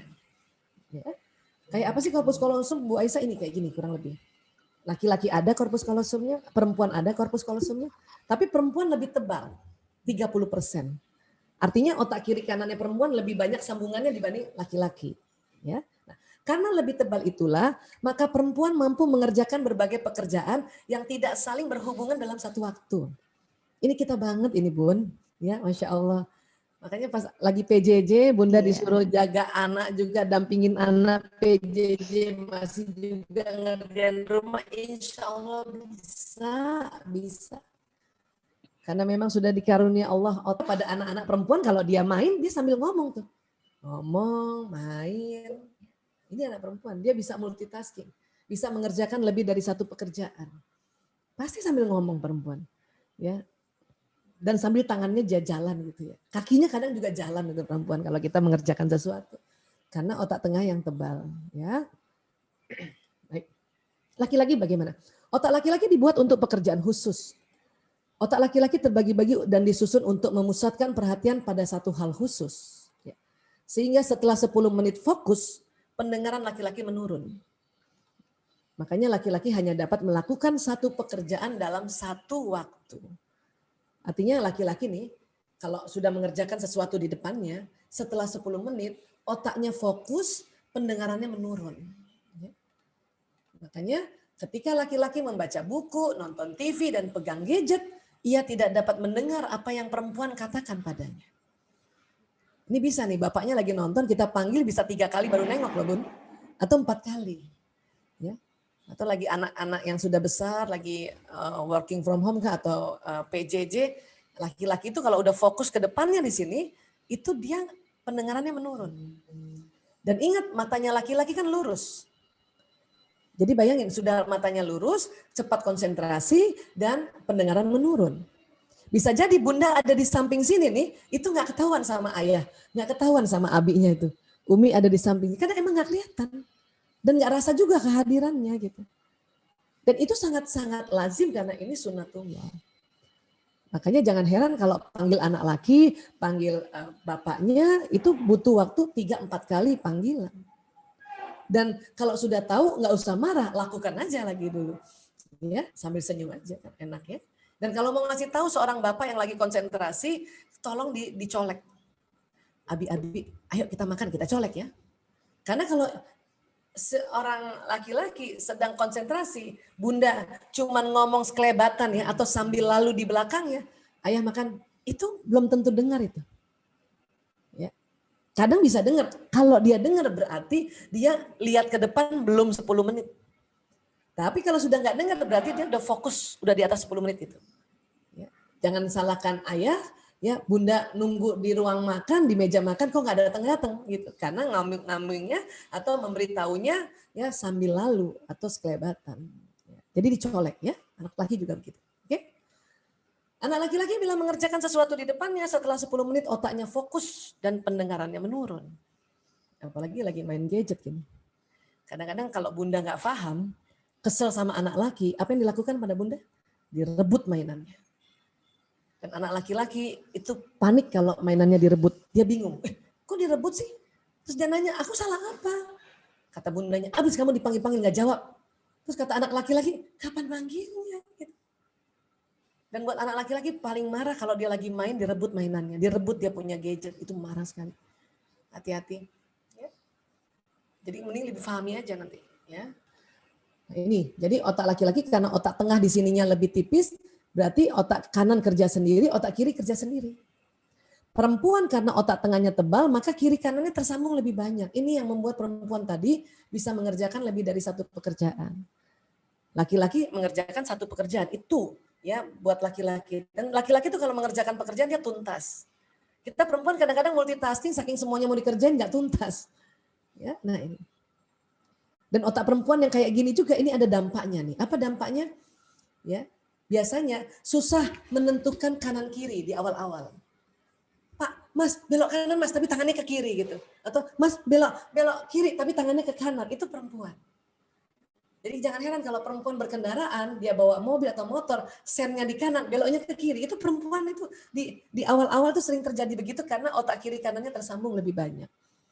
Ya, nah ini dia nih corpus callosum nih di sini. Ya, jadi perempuan lebih tebal, ya, lebih tebal makanya perempuan bisa mengerjakan lebih banyak pekerjaan, tapi sering salah tunjuk arah. Perempuan itu baca peta susah. Cuman ada 12 perempuan yang jago baca peta. Itu mungkin kayak agak tomboy aja otaknya itu. Atau sudah terbiasa baca peta. Di awal-awal baca peta atau lagi baca Google Map atau Waze itu aduh susah banget di awalnya. Utara selatan bingung tuh perempuan itu karena tebal, ya. Baik, kalau gitu laki-laki bagaimana? Laki-laki bagian mananya lagi di otak yang Allah lebihkan atau utamakan ya. Laki-laki itu ya yang diutamakan yang lebih besar ukurannya hipotalamusnya. Perempuan ada hipotalamus, laki-laki ada hipotalamus. Tapi hipotalamus laki-laki 2,5 kali lebih lebar daripada perempuan. Yang mana hipotalamus Bu Aisyah? Yang ini kurang lebih seperti ini. Bentuknya segitiga. Ada di tengah otak itu. Ya. Kalau ini hipotalamusnya laki-laki, berarti perempuan itu nggak ada sampai setengahnya itu. Ya, karena laki-laki 2,5 kali lebih lebar. Oke, nah ini. Jadi ini penelitiannya oleh Dr. Luan Brizian di hipotalamus laki-laki 2,5 kali lebih luas. Apa sih fungsi hipotalamus? Fungsi hipotalamus banyak. Tapi yang kaitannya otak laki perempuan ini, ya. Satu, pusat menjaga keamanan. Laki-laki itu lebih jago menjaga keamanan dibanding perempuan. Itu fitrah. Ya. Ar-rijalu qawwamuna 'alan nisa, karena Allah membuat hipotalamus laki-laki 2,5 kali lebih lebar dibanding perempuan. Dan salah satunya ini adalah pusat menjaga keamanan. Laki-laki itu jago jaga keamanan. Ya. Bahkan anak laki-laki pun, Bunda yang punya anak laki, coba ingat-ingat deh. Walaupun memang dia senang bermain, tapi kalau Bunda sakit, anak laki-laki yang jaga ibunya. Walaupun sambil bermain. Dibanding mungkin dengan adiknya yang perempuan atau kakaknya yang perempuan, ini laki-laki yang akan jagain ibunya. Ya. Nanti kalau dia sudah besar, sudah menjadi seorang bapak, dia jago menjaga keamanan dirinya, menjaga keamanan istrinya, menjaga keamanan rumahnya, menjaga keamanan kesehatan, menjaga keamanan ekonomi. Kalau seorang suami bekerja pada negara, dia menjaga keamanan negara. Dan itu fitrahnya laki-laki. Makanya kalau menjaga keamanan itu laki-laki lebih jago karena fitrahnya Allah berikan 2,5 kali lebih lebar. Ya. Kemudian apa lagi? Fungsi hipotalamus, pusat lapar dan haus. Makanya laki-laki lebih cepat lapar dan haus. Itulah ya, Bunda pantang nasihati anak laki dalam keadaan lapar. Kalau Bunda mau dialog sama anak laki-laki, membicarakan tentang ya peraturan permainan kah, berapa menit mau main, nanti sholatnya bagaimana, belajarnya gimana, itu pas lagi makan ya Bun. Baik anak laki masih kecil maupun nanti sudah remaja atau sudah dewasa. Pokoknya ya perhatikan makan minumnya. Abinya juga gitu, bapaknya juga begitu. Kalau nanti seorang suami pulang dari kantor ke rumah, pertanyaan yang paling asik itu paling cocok adalah, ayah udah makan? Abi sudah makan? Ya, papa udah makan? Atau anak laki-laki misalnya nanti kalau sudah mulai tidak sekolah di dalam rumah ya, sudah mulai kayak dulu tuh sebelum pandemi kan. Nah, pulang ke rumah itu pasti yang paling cocok buat anak laki, udah makan kakak? Abang udah makan bang? Walaupun kita tahu dia pergi makan, tanya aja itu. Sudah makan? Karena itu adalah pertanyaan pembuka yang paling asik buat laki-laki. Kalau perempuan sering tersinggung, udah makan mbak, udah makan bu, udah makan ya, anak perempuan nih, itu suka tersinggung anak perempuan. Kalau laki-laki cocok banget. Ya. Nah, apalagi fungsi hipotalamus? Pusat tidur. Makanya jangan heran kalau bapak-bapak itu ya, misalnya nih, ya masuk kamar dia udah duluan tertidur, lelap lagi. Itu jangan heran itu. Kalau dulu saya karena belum ngerti ini, padahal saya udah dokter dulu ya, belum ngerti ini.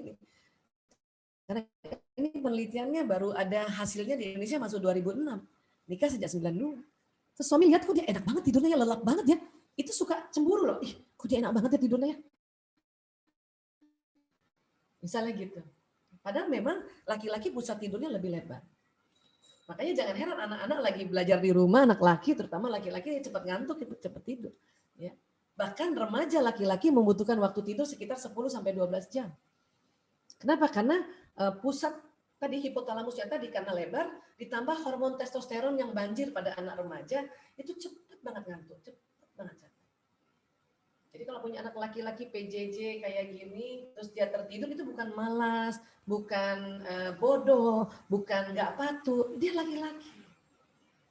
Kalau yang ditayangkan oleh gurunya tidak ada permainannya, tidak ada gerakan filmnya, nggak ada musiknya, oh cepet banget dia langsung.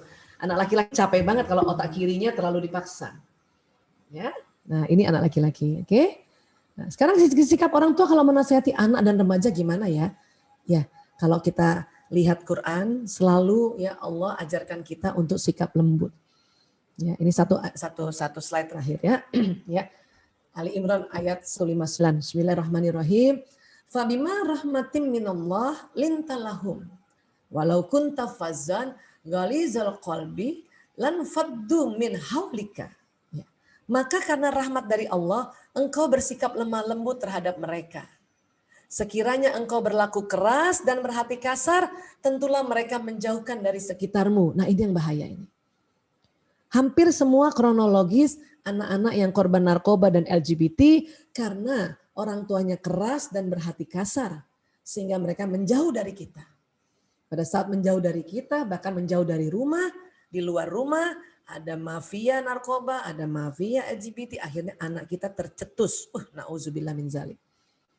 Makanya Allah sudah wanti-wanti ingatkan kita diminta untuk lemah lembut. Karena kalau keras dan kasar, mereka jauh dari kita.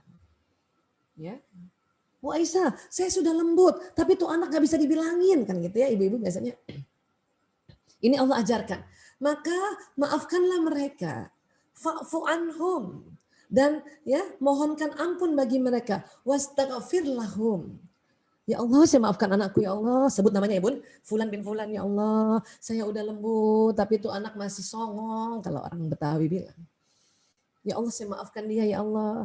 Dan mohonkan ampun bagi mereka. Ya Allah, ampuni dia ya Allah.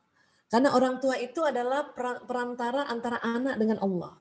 Jadi ibu harus rajin bilang, ya Allah saya maafkan anakku Fulan bin Fulan ini ya Allah. Ampuni dia ya Allah, anakku Fulan bin Fulan ini. Nah itu. Baru langkah berikutnya, wasyawirhum fil amri. Dan bermusyawarahlah dengan mereka dalam sesuatu urusan. Baru ajak musyawarah, baru ajak nanti, nah kemarin janji mainnya tuh cuma 1 jam 2 jam, kok ini lebih 3 jam. Nah itu, kalau mau musyawarah ini harus ada langkah-langkah nih. 1, bersikap lemah lembut, 2, maafkan dulu, 3, mohonkan ampun. Baru musyawarah. Dan lihat, ini anak laki atau anak perempuan diajak musyawarahnya. Oh, anak perempuan. Maka kalau anak perempuan lagi ngomong, lihat mukanya. Oh, anak laki. Nggak usah paksa lihat matanya ke bundanya. Gitu. Ya, ini harus paham ini. Oke. Kemudian ya sambungannya. Fa'idha azamta fatawakkal Allah, innallaha yuhibbul mutawakkilin. Ya. Kemudian apabila engkau telah membulatkan tekad, maka bertawakallah pada Allah, sungguh Allah mencintai orang bertawakal. Ayah bunda, bapak ibu, kalau sudah bermusyawarah sama anak-anak, kita harus bulatkan tekad dan awas itu tawakal tu Allah. Ya. Hindari keraguan. Aduh tadi saya sudah suruh kayak gini, tadi saya bilang gini, ya bagus nggak ya sama dia? Nggak usah, bismillah tawakal Allah. Yang penting tadi waktu ajak musyawarah anak, kita sudah ikuti langkah-langkah yang Allah ya perintahkan di Ali Imran 159 ini. Ayah bunda ingat ya, kalau kita bisa berlemah lembut sama anak, itu rahmat Allah yang turun. Karena aslinya orang tua sama anak kandung kepengennya mah cepet aja terus. Cepetan, makanya cepetan, ayo kerjain cepetan. Itu orang tua sama anak kandung. Kalau sama anak orang lain, kita jauh lebih cepat bisa lembut dibanding sama anak sendiri. Ya, itu fitrah juga. Makanya itulah di dalam bersekolah ini kita titip anak kita sama bapak ibu guru agar bapak ibu guru itu lebih mudah lembutnya pada anak kita ya, dibanding kita. Ya. Tapi bisa jadi anak bapak ibu guru itu dititip sama orang lain juga, sama bapak ibu guru yang lain. Makanya kalau ada orang tua bisa lembut sama anaknya, itu rahmat Allah turun, kasih sayang Allah turun. Itu keren banget. Makanya lemah lembut itu perlu diminta. Ya Allah, mohon saya lemah lembut ya Allah. Kalau Bunda masih kesel, astagfirullahaladzim ya Allah. Bunda masih kesel, astagfirullahaladzim. Terus minta, oh lemah lembut ya Allah. Kalau ada yang tanya, kenapa lu susah-susah minta lemah lembut? Ya, langsung ingat bahwa Allah bilang kalau kita keras dan berhati kasar, dia menjauh dari kita. Di luar rumah itu banyak banget bahaya. Sekarang bahaya bukan lagi luar rumah, masuk ke dalam rumah. Ya. Oke. Dan maafkan mereka dan mohonkan ampun baru ajak musyawarah. Tentang apa saja. Ya. Jadi kurang lebih seperti ini dulu Bu Putih, barangkali kita akan perdalam dengan diskusi sama-sama ya. Baik, ini jadilah beberapa basic yang bisa kita lihat perbedaan otak pria wanita sehingga nanti kalau kita mau menstimulasinya kita sudah mulai tahu. Ya, supaya dia tidak terlalu terkungkung ya. Pokoknya tahu aja bahwa laki-laki kanannya lebih dominan dibanding kirinya. Perempuan kiri kanan yang sudah seimbang. Gitu. Kurang lebih kayak gitu Bu Putih. Baik. Iya, terima kasih dokter, menarik sekali penjelasannya. Dan ini sudah ada beberapa pertanyaan yang masuk ke kami. Saya langsung bacakan ya dok ya. Yang pertama dari Ibu Lia, Assalamualaikum warahmatullahi wabarakatuh. Mohon penjelasan Dokter Aisyah mengenai anak perempuan yang bersikap mendekati sikap anak laki-laki. Kebanyakan orang menyebut anak perempuan yang tomboy. Terima kasih. Kita mau satu-satu atau langsung 3 nih dok? Boleh 3, barangkali hampir mirip jadi Oh, bisa oke. dijawab. Untuk pertanyaan kedua, apakah mungkin anak laki-laki, ini dari Ibu Yuna, apakah mungkin anak laki-laki bisa dikategorikan sebagai anak tipe auditori dan kinestetik dalam memahami pembelajaran? Kemudian pertanyaan ketiga, ingin bertanya dok, saat ini usia anak perempuan saya 3 tahun 10 bulan.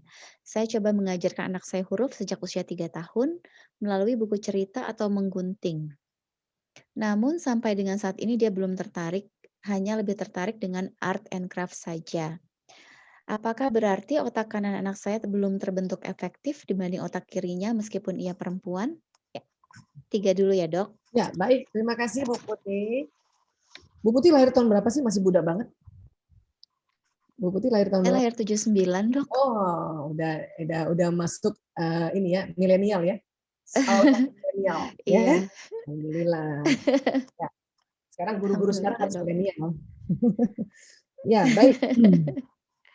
Ya, anak perempuan yang tomboy. Nah, biasanya anak perempuan yang tomboy itu karena wataknya ekstrovert.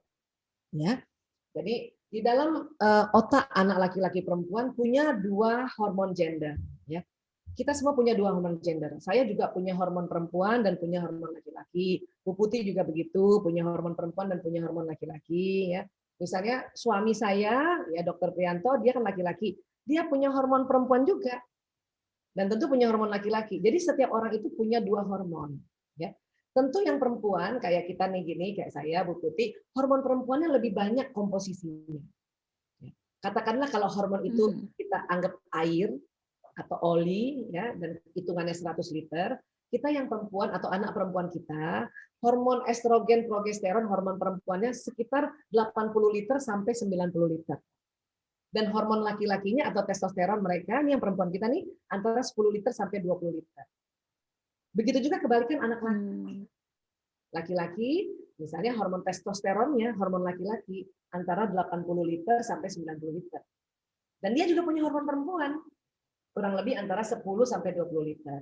Nah, perempuan yang hormon laki-lakinya, hormon testosteronnya agak banyak, yang sekitar 20 liter, kan tadi 10-20 ya. Nah, itulah perempuan yang Mhm. tomboy, yang wataknya ekstrovert. Gitu. Bu Putih rasa tomboy ya? Oke. Bu Putih seneng seneng Saya itu feminin tapi nggak feminin. tahu sih, Dok. Saya feminin, tapi saya bisa mengerjakan pekerjaan laki-laki. Maksudnya Ya. kalau saya bawa motor, saya termasuk orang yang suka ngebut, kayak gitu-gitu loh, Ah, Dok. iya iya iya. Kalau saya lihat sih Bu Putih separuh-separuh, ada Mhm. ekstrovert, ada introvertnya juga. Ya, nah itu Iya, jadi betul. ya termasuk ada hormon laki-lakinya yang mungkin 15 liter gitu ya. Ada perempuan yang ada perempuan yang introvert banget. Ya, yang perempuan banget yang lembut. Nah, itu dia hormon testosteronnya sedikit cuma 10 liter hormon laki-lakinya. Tapi ada yang sangat ekstrovert, perempuan Mmm. ekstrovert ya, yang tangkas, yang bisa manjat-manjat. Nah, itu hormon testosteronnya 20 liter itu. Ya. Ini yang masih Oke. dalam batas normal ya. Karena nanti ada lagi kelainan-kelainan Mhm. kongenital seperti CAH ya. Jadi ada hiperplasia di anak ginjal mereka. Akhirnya perempuannya betul-betul kayak laki-laki. Bahkan maaf, kelaminnya waktu dia bayi ya, klitorisnya memanjang jadi kayak penis. Itu kelainan kongenital. Itu memang Mmm. harus diobati. Tapi kalau cuman dalam batas tadi perempuan tomboy karena hormon testosteron karena dia ekstrovert itu masih dalam batas normal, nggak apa-apa. Ya. Oke. Nah sekarang, apakah Oke. laki-laki bisa dikategorikan auditori atau kinestetik gaya belajarnya? Ya, sebetulnya tergantung watak, Bunda. Ya.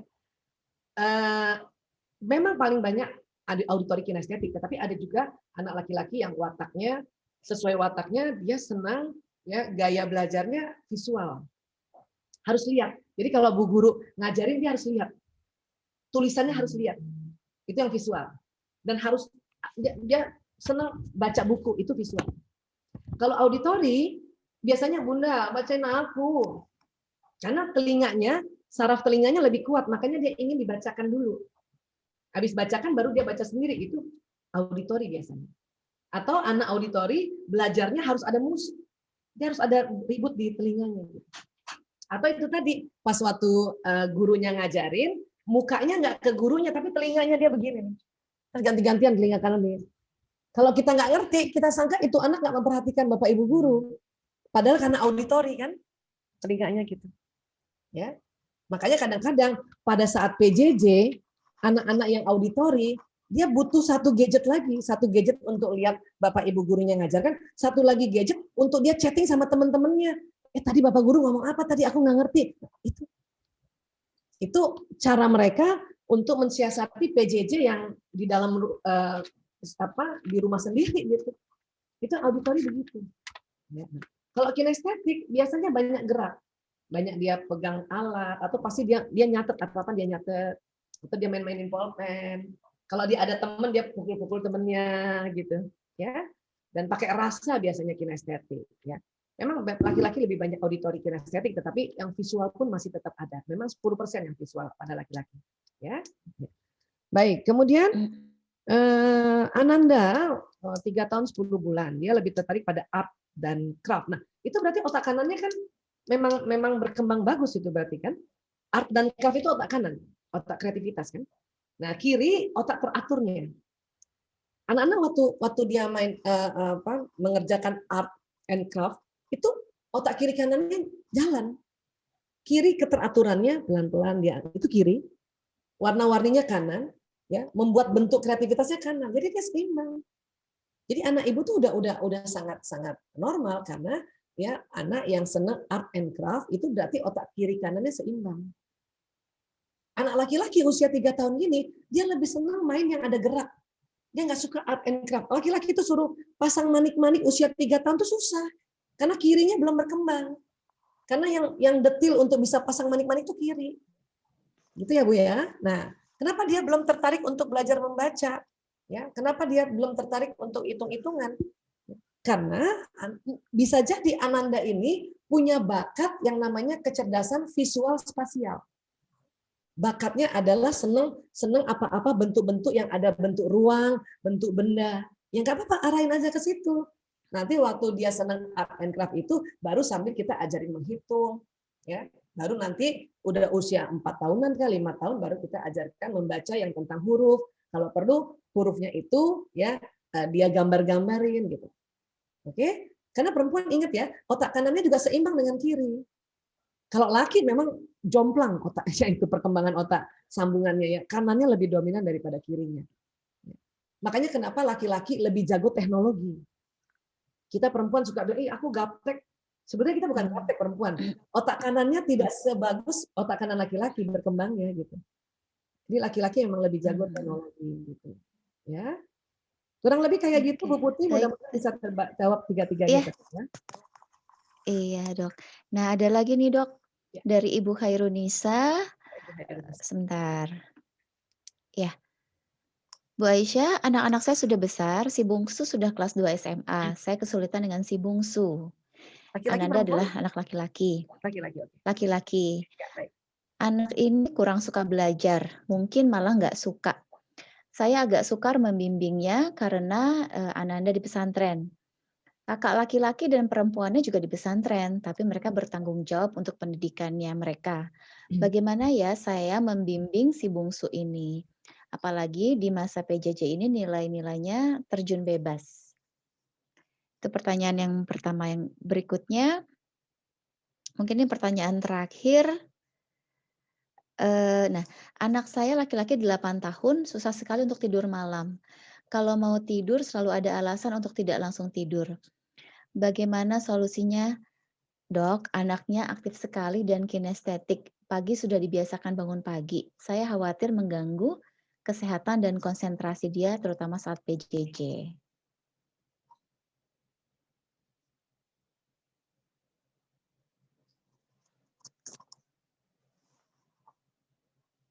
Ya, 1, 2, terdengar suara? Kedengaran dok? Ya, baik, terima kasih.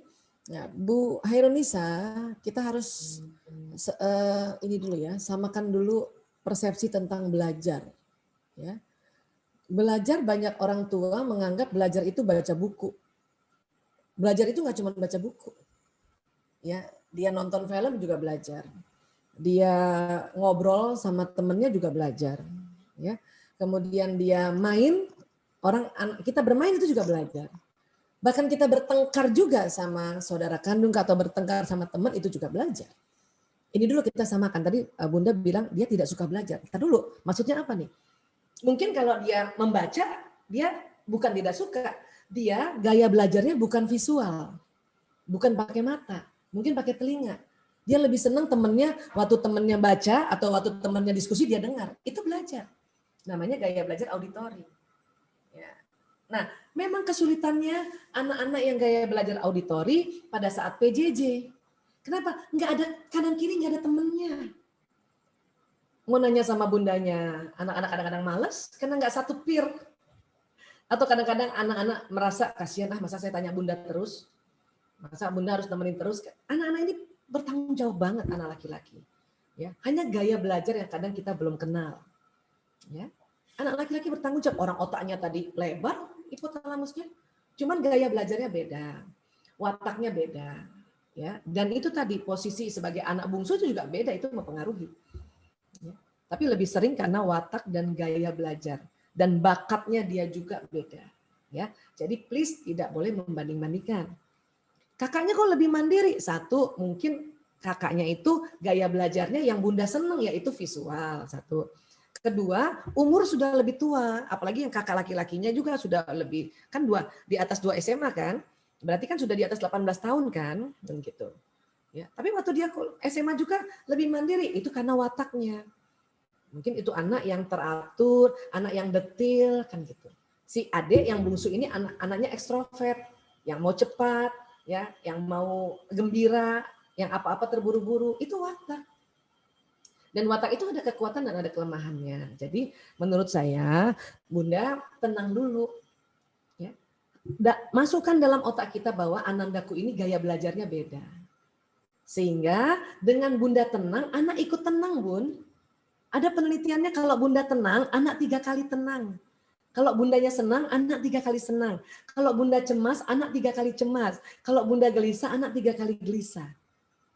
Jadi bikin bunda tenang dengan cara itu tadi ikut seminar kayak gini, terus ngobrol kayak gini, mudah-mudahan bisa bikin bunda tenang. Ya. Adapun nilainya anjlok karena dia itu mungkin gaya belajarnya yang auditori, yang dia senang kalau banyak orang. Wataknya ekstrovert. Ciri khas watak ekstrovert adalah ya, dia senang belajar dalam bentuk tim dan senang ketemu orang baru. Dia punya energi kalau bersame-rame. Nah kalau di rumah cuman sendiri, cuman sama kita bundanya, sama ayahnya doang, ya mungkin malah nggak ada, ayahnya mungkin kerja kan gitu ya. Itulah makanya kekuatannya berkurang.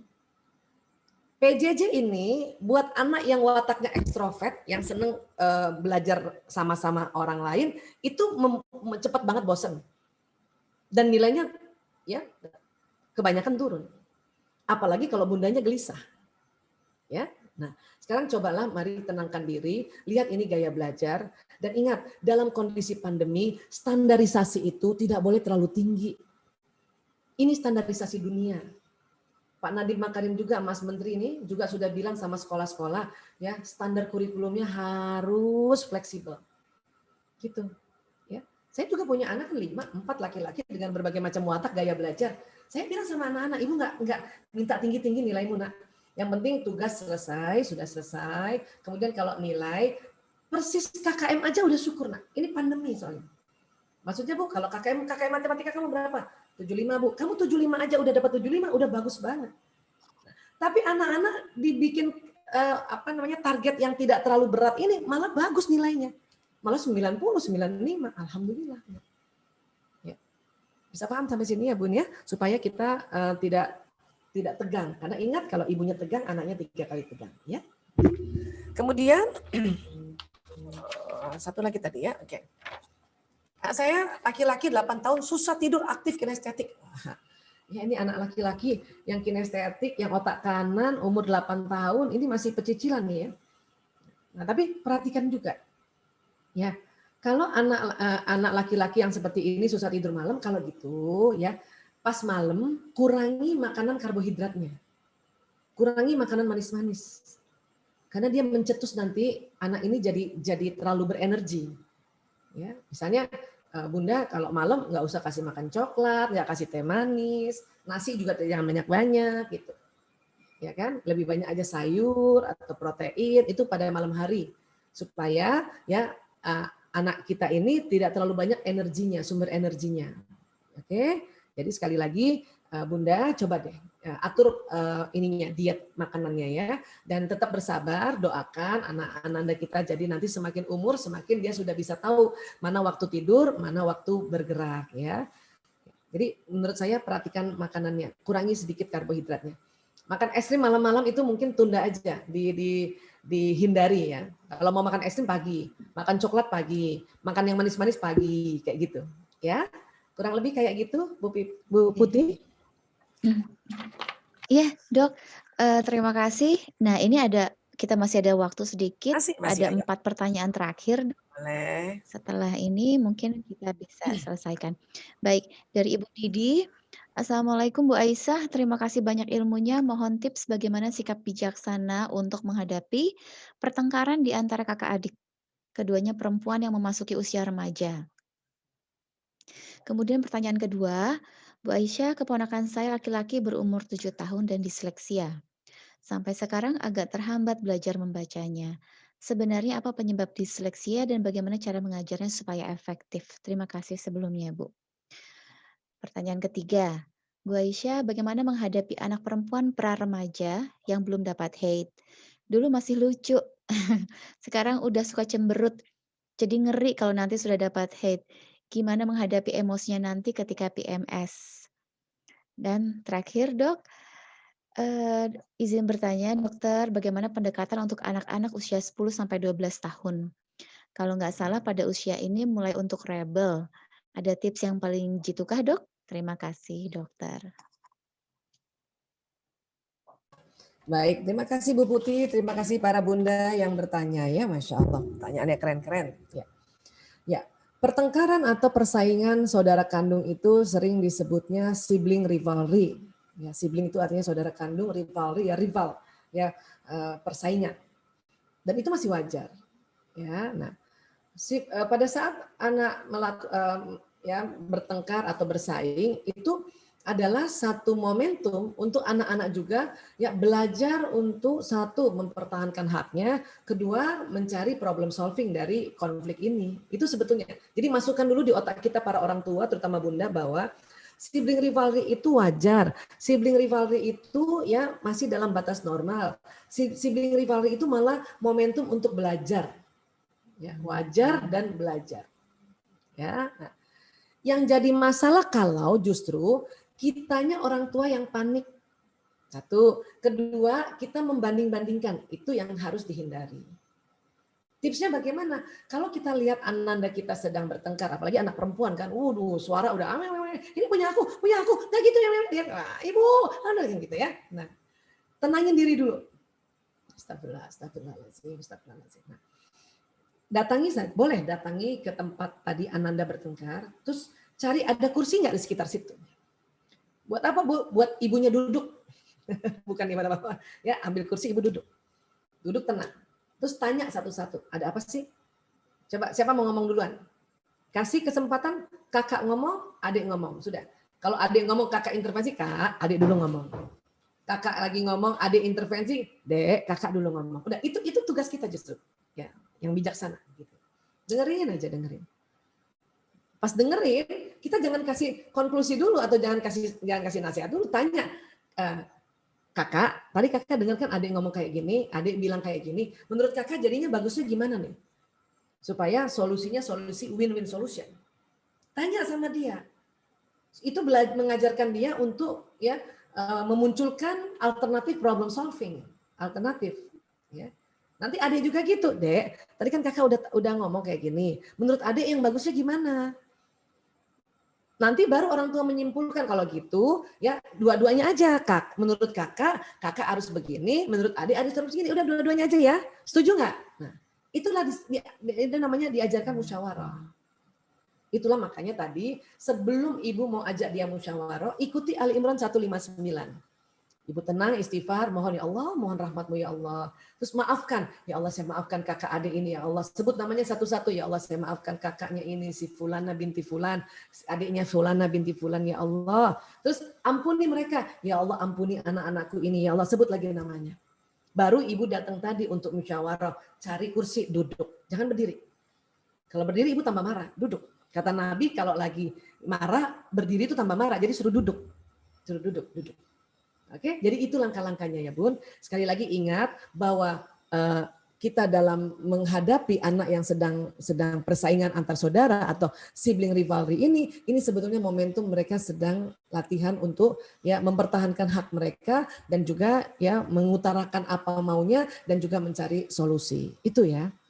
Karena kalau ada orang tua menganggap saudara bertengkar tuh, "Kak bagus saudara bertengkar, jangan kayak gitu."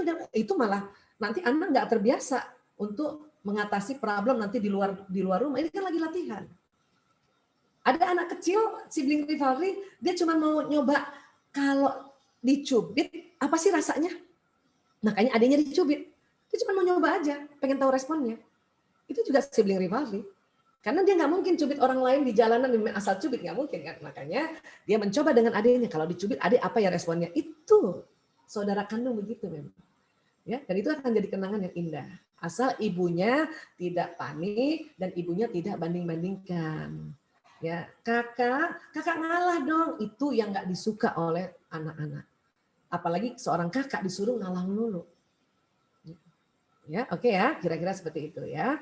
Baik, wah ini ponakannya disleksia. Apakah sudah periksa atau sudah konsultasi dengan dokter anak atau psikologi anak?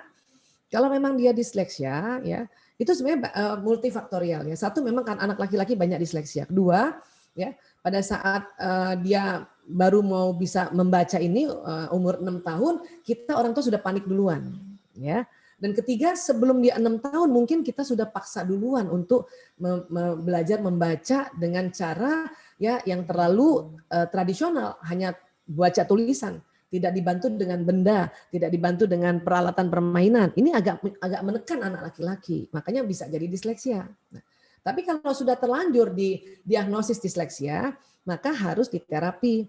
Terapi apa? Terapi bicara, misalnya gitu. Nah, disleksianya saya nggak tahu sudah baru setingkat mana atau sudah parah, dan saya belum tahu. Kalau baru cuman dia belum bisa membaca saja, sudah bisa ngomong tapi hanya belum bisa baca, itu nggak apa-apa. Ya, latihan aja lagi membaca. Nanti usia 8 tahun sudah lebih baik lagi. Tapi kalau Bunda nggak tahu caranya atau Bunda sudah panik duluan, ya sudah minta tolong terapis-terapis. Karena terapis-terapis itu karena orang lain kan, jadi lebih sabar kan. Kalau kita ngajarin anak lebih bertanduk kita. Karena orang tua itu maunya buru-buru aja terus-terus ya. Kurang lebih bisa disampaikan itu pada orang tuanya ponakannya ya Bu ya. Ya. Kemudian pra remaja belum PMS, iya memang. Anak-anak waktu SD kan imut-imut ya. Udah mau masuk mens itu ya Allah, ya Rob. Kenapa? Karena terjadi perubahan hormonal. Yang anak itu pun sendiri bingung sama dirinya. Kenapa? Jadi saya mau bilang gini, anak perempuan misalnya, ya waktu kecil sebelum dia mau mens ya, walaupun ini belum mens ya, baru 1 tahun lagi baru mau mens, itu waktu itu sudah beda hormonnya yang keluar dari otaknya, dari tubuhnya ya. Waktu dia masih muda, anak perempuan itu kalau ibarat hormon itu air, setiap hari keluarnya 1 cangkir kecil. Tapi menjelang mens dan nanti sudah mens dan di antara umur 10 sampai 12 tahun itu atau bahkan sampai 15 tahun itu hormon perempuannya akan keluar 1 galon. Yang biasanya 1 cangkir ini 1 galon. Makanya dia kebanjiran gitu. Dia panik. Ya, dia panik karena hormon perempuan ini ya memunculkan ciri-ciri keperempuanan. Termasuk yang negatif ya, jutek, ngeselin, ya, ngambekan. Itu ciri-ciri perempuan kan? Hormon estrogen pada perempuan kan. Makanya kalau ibu hamil kan estrogennya tinggi. Makanya ibu hamil kan jutek, muntah-muntah, cepat tersinggung. Nah, terjadi pada anak perempuan kita. Yang mau mens atau bahkan sudah mens antara 10-12 tahun, bahkan sampai 15 tahun. Ya. Dan ini harus diterima. Dengan caranya belajar. Oh, kayak gitu. Berarti bukan anak saya saja. Karena kalau Bunda nggak mau terima dengan kondisi ini, anak kita kecil terus dong, kan nggak mungkin. Malah nggak normal. Ya. Nah, setelah tahu makanya kita tenang. Sekali lagi, kalau ibunya tenang, anaknya 3 kali tenang. Oke. Nah, Sekarang bagaimana mensiasatinya Bu Aisyah kalau nanti apalagi dia mau mens? Maka kalau punya anak perempuan, catat siklus menstruasinya pada saat dia sudah mens pertama itu, catat. Mungkin 1 tahun pertama agak berubah, dia punya menstruasi mungkin 2 bulan sekali ya. Tapi kalau nanti sudah mulai teratur, itu kurang lebih antara 28 hari sekali, 26 hari sekali, 30 hari baru mens gitu. Catat. Taruh di agenda. Apa yang dicatat? Mens pertamanya aja. Hari mens pertama waktu dia keluar merah itu catat, bikin lingkaran di kalender. Ya. Nanti mens berikutnya catat, nanti hitung berapa siklus jarak antara mens yang pertama bulan lalu dengan bulan yang sekarang. Hitung, oh kurang lebih 28 hari. Maka kita mulai hitung kalau dia mensnya ya hari ini misalnya ya tanggal 12 ya. Maka kita itu mulai tanggal 12 ini 28 hari ke depan kira-kira tanggal berapa dia mens. 4 hari sebelum dia mens, perkiraan mens itu udah nggak enak perasaan anak-anak. Udah nggak enak. Hormon estrogen, progesteron yang tadinya 1 galon ini malah kurang banget. Itu makanya jadi galau anak perempuan. Termasuk kita perempuan kalau mau mens. Cuman bedanya kita karena sudah mulai lebih sering atau sudah lama mengatasi perasaan itu sudah lebih dewasa. Kalau anak yang baru pertama mens, baru tahun pertama kan dia baru 1 tahun bingung terhadap badannya. Makanya tadi imut-imut dia nggak mikirkan soal mens, dia nggak mikirkan soal perasaan. Ini sekarang dia mikirkan soal menstruasi, soal perasaan dan sebagainya. Sifat perempuannya muncul. Ya, nah makanya catat. Saya mau kasih tahu, pantang nasihati atau kasih masukan atau kritik anak perempuan pada saat dia mau mens atau lagi mens hari pertama sampai hari kelima. Jadi katakanlah misalnya dia pramenstruasi sekitar 4 hari. Mens hari pertama sampai kelima itu kurang lebih 9 hari. Pokoknya ada 10 hari. Pada saat seperti itu, Bunda nggak usah ngeritik dia. Nggak usah kasih nasihat, nggak usah kasih arahan-arahan. Tunda sampai masa subur. Kapan masa subur? Masa subur itu di pertengahan. Supaya gampang, hitung saja mulai ya hari ke-10. Setelah mens pertama itu, hitung nih. Hari ini mens nih tanggal 12, maka ya mulai tuh 10 hari ke depan itu sudah mulai masuk masa subur. Nanti pik-piknya sekitar hari ke-14-nya. Itu lagi asik-asiknya anak perempuan menerima arahan, menerima masukan, ya, menerima feedback, menerima kritikan, itu mau. Ini harus pahami. Kalau enggak anak perempuan akan bertengkar terus sama ibunya. Banyak sekali kasus-kasus anak perempuan benci ibunya pada saat dia remaja. Kenapa? Karena si ibu kan udah mulai ketakutan nih. Anaknya mens. Jadi banyak nasihatnya, hampir setiap hari nasehatin. Pas dinasehatin, dia masa premenstruasi sindrom dan lagi mens. Makanya dia menolak. Karena dia menolak, ibunya tersinggung. Kita marah, dia tambah marah. Nah, itu yang terjadi. Akhirnya memori mereka pada saat mereka masa remaja atau pra-remaja itu terjadi luka atau terjadi hal yang negatif. Makanya kesel banget sama ibunya. Saya kalau lagi terapi orang-orang ya, yang udah ibu-ibu nih misalnya, kemudian kita terapi, biasanya di terapi memori remajanya itu keselnya sama ibunya. Gara-gara itu sebetulnya. Ya, jadi sekali lagi para bunda yang punya anak perempuan dan sekarang sudah mulai masuk usia ya 9, 10 dan 11 tahun, 12 tahun, ya harus bikin siklus dan harus sama-sama ngasih tahu, nah kalau kamu mens kamu kasih tahu ibu ya, dan nak kalau mau mens itu nggak enak perasaan, jadi kalau kamu galau, gundah gelisah, nggak tahu karena kenapa, itu karena mau mens. Dengan kamu tahu karena mau mens, kamu akan jauh lebih tenang. Ya, nah, oke. Nah, kalau anak laki-laki bagaimana? Anak laki-laki juga terjadi lonjakan hormon. Yang tadinya testosteronnya cuma 1 gelas aja, ini 1 galon. Dan anak laki-laki menjadi 1 galon hormon testosteronnya pada saat 3 minggu sekali. Ada yang 2 minggu sekali, 3 minggu sekali. Maksudnya apa Bu Aisyah? Punten maaf. Organ reproduksi yang namanya testis, atau kalau bahasa awamnya biji, itu kalau anak laki-laki sudah mimpi basah pertama, maka setelah mimpi basah itu 2 pekan sekali atau 3 pekan sekali dia mimpi basah lagi. Karena testisnya penuh sperma. Pada saat mau mimpi basah itu gelisah itu bisa 2 hari, 3 hari itu gelisah. Jadi kayak laki-laki banget. Ya, kalau terlalu ditekan-tekan ngamuk. Laki-laki kan gitu. Testosteron kan salah satu sifat testosteron ada agresif. Ya. Dan bahkan dia bisa lebih agresif dari ayahnya karena ayahnya mungkin testosteronnya udah mulai turun. Ini laki-laki baru lagi nanjak kayak gitu. Butuh tidur 10 sampai 12 jam. Ya. Kalau Bunda nggak ngerti otak laki-laki, kita desek terus. Nak, makan. Iya, Bun. Nanti. Nak, iya, Bun. Itu laki-laki suka kaget, ih kenapa saya kayak gini ya? Dia kaget. Apalagi suaranya sudah membesar, dia kadang-kadang kaget, ih kenapa saya kayak gini ya? Bunda kalau nggak paham cepat tersinggung. Ingat kalau bunda tersinggung, anak 3 kali tersinggung. Ya, jadi maka fahamilah masa-masa pra remaja ini ya, tipsnya adalah itu tadi, mulailah sering menghitung. Bahkan anak laki juga gitu. Nah, kalau kamu mimpi basah kasih tahu ibu ya. Gimana mau ciri-cirinya? Ajarin. Ya, mungkin di sekolah udah diajarkan, tapi di rumah harus diajarin lagi. Mimpi basah itu nak biasanya karena testis penuh sperma. Maka dia keluar dalam pada saat tidur, bisa mimpi, bisa enggak.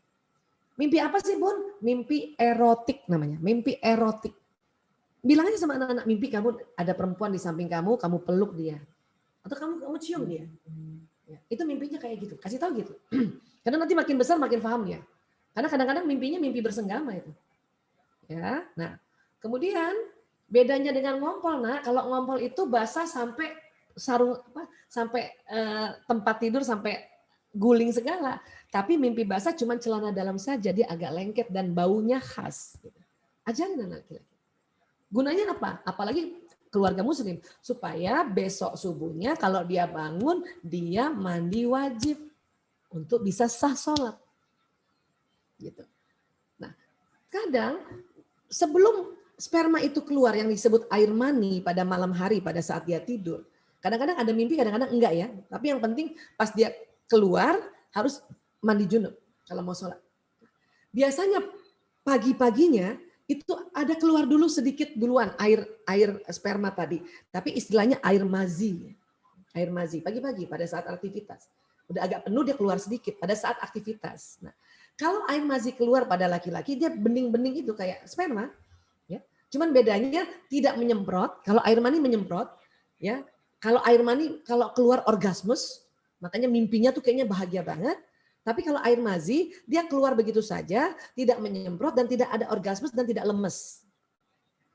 Ajarkan anak laki-laki, bila kondisi ini ada di sekolah kamu, ya, pada saat kamu ke kamar mandi, kamu lihat celana dalammu agak lengket-lengket, tapi kamu nggak lemes dan tidak juga rasa terlalu gembira, ya, atau geli-geli di daerah selangkangan, maka bersihkan aja pakai tisu dan cipratkan air. Kalau ada tisu basah, bersih pakai tisu basah lebih bagus. Tapi kan kamar mandi kadang-kadang tisu kering, baru ciprat air lagi, baru kasih tisu. Nah, kalau mau sholat cukup berwudu saja.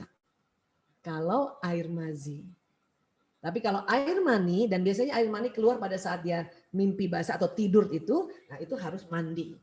Itu yang harus diingatkan sesering mungkin pada anak laki-laki, apalagi usia 10-12 tahun.